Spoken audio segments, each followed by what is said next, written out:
Ry avako malala ao amin'ny tompo ho aminareo mandrakariva ny fahasoavany Jesoa Kristy ilay tompo sy mpamonjy atsika. Amen. Manam-pahefan'ny tany sy ny lanitra i Jesoa.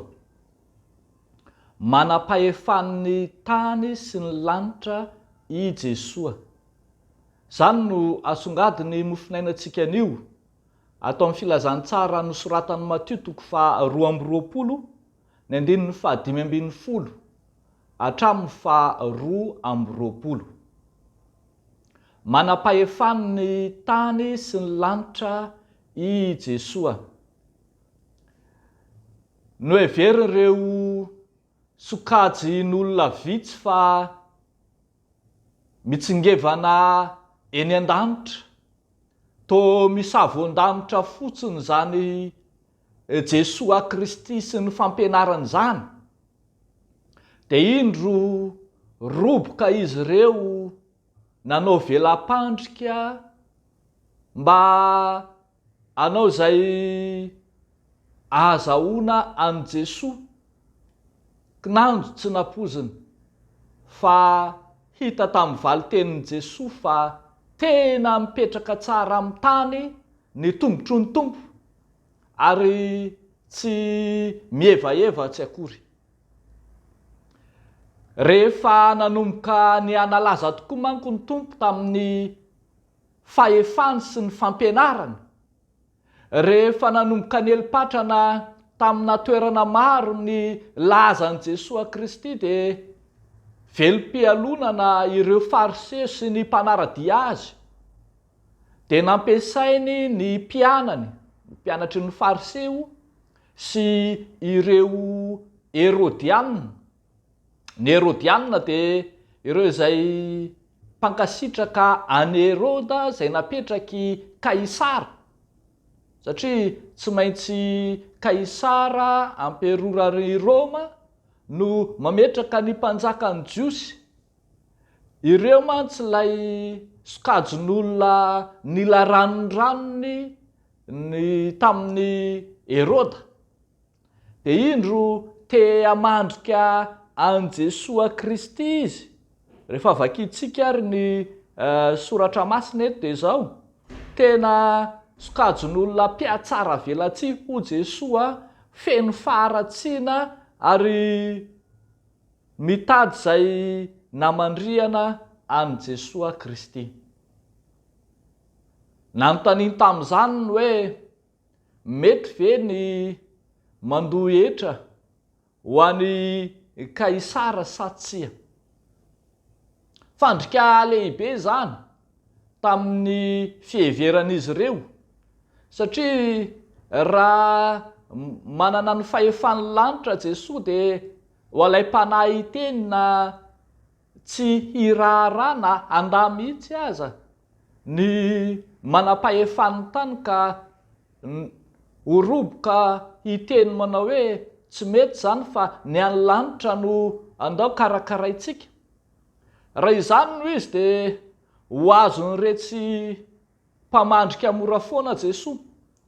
Tena fahavoazana lehibe, satria tena fandavana ny Kaisara ny tsy fandoavana hetra. Etsakilany kosa nefa raha miteny izy hoe mandoava, dia to hampangatena ihany Jesoa zany, satria to mivadika ny lelany, to lasa anofina ny tany ka to matahotra any Kaisara ihany. Tena nokatsahan'ireto mpamandrika fatratra ny fandavana ny Kaisara, izay midika ihany koa hoe fanonganam-panjakana, na raha i Jesoa marina ilay mpanjakan'ny Jiosy dia ho foana ny fahefan'ny Heroda. Zany no nahamay volotratra ireto Herodianina, mpila ranondranony sy fatra-pandoka any Heroda ireto. Tsy napoziny anefa ny valitenin'ny tompo. tena nasehon'ny tompony fahendrena sy ny mahandriamanitra tompony fahefany lanitra sy ny tany azy. Nambaran'i Jesosy mazava tamin'izany manao hoe omeo an'i Kaisara ary izay an'i Kaisara, ary an'Andriamanitra izay an'Andriamanitra.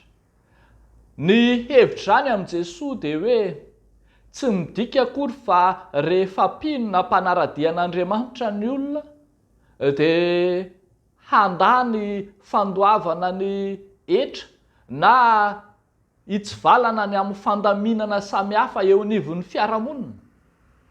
Ambaran'i Jesosy mazava fa tena miara-dalana ary tsy maintsy miara-dalana mandrakariva ny maha olon'ny fiarahamonina ny mpino andaniny sy ny mahavahoaka amin'ny fanjakan'Andriamanitra azy etsy ankilany. Tsy vato misakana ny amin'ny maha-mpino mihitsy ny fanaovana adidy sy andraikitra eo anivon'ny tany amamonina, eo anivon'ny fiarahamonina izay misy azy. Mifanohatra amin'izany aza ampirisiana fatratra mihitsy ny mpino mba hanao izay adidy tandrify azy eo anivon'ny fiarahamonina. Mahatsiaro manko isika ny momba ny Jesosy Kristy, ny fampianarana lehibe momba ny Jesosy Kristy dia ny fananany ilay antsoina hoe double essence de Jésus-Christ, ilay Jesosy manana fihizina roa lafy.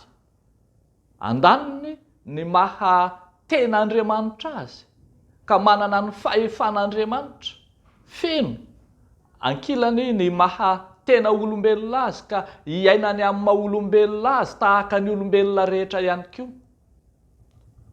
Raha fitinina zany dia marina mihitsy ny tenin'i Jesosy hoe efa nomena ny fahefana rehetra any an-danitra sy ety an-tany. Tompony fahefana any an-danitra, ny fahefany lanitra, ny fanjakana ara-panahy i Jesosy Kristy.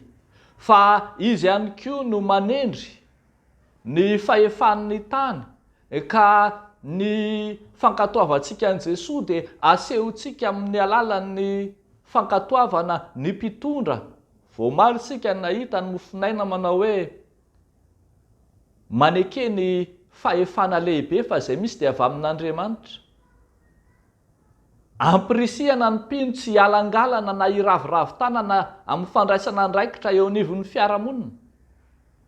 Marobe ireo sodokan'ny fivavahana hafahafa ka mamela na manilika ny fiainam-piarahamonina na mampiahaka ny maha-olon'ny fiarahamonina azy ka mandany adidy tsy manatanteraka ny tandrify azy.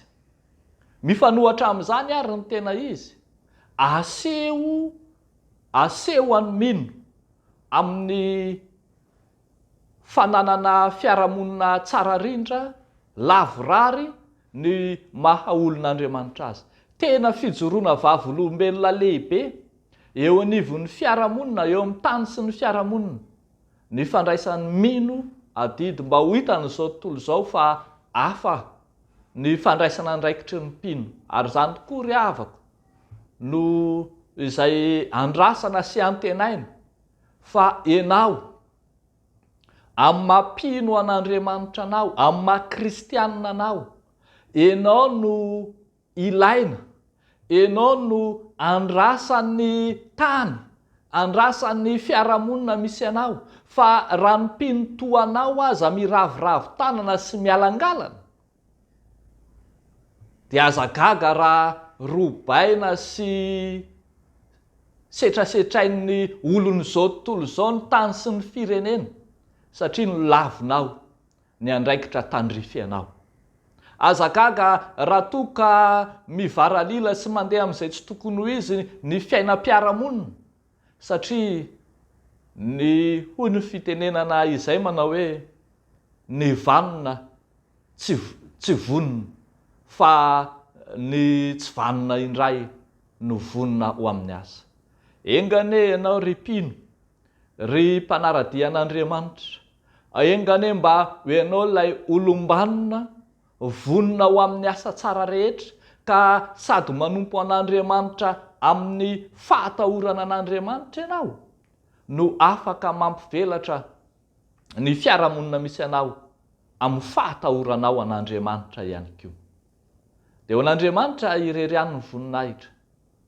Amen. Ivavaka isika. Misaotra anao Tompo no ny nametrahanao anay anatina fiarahamonina lanitra sy fiarahamonina tany. Eny, fiarahamonina isantarana ny fiarahamoniny lanitra ratray ka anjakany ny fiadanana sy ny fandriampahalemana. Eny, anantenanay ny fiadanana lavorary izay entina ho Andriamanitra. Entinay ambavaka ireo mpisehatra rehetra eo anivon'ny fiarahamonina, vavaka manokana izahay ho an'ireo kristianina rehetra mandray andraikitra eo amin'ny fiarahamonina misy azy.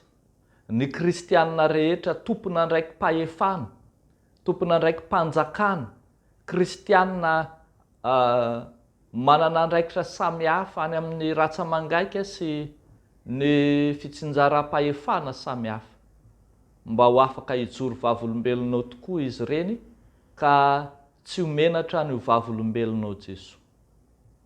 Vavaka izay Jesoa, amin'izao akatoko ny alahady fanomanana ny fo sy ny saina ny fanahy, hiatrehana ny fanompoana sy ny fotoam-piderananao eo anivon'ny fiangonana masina.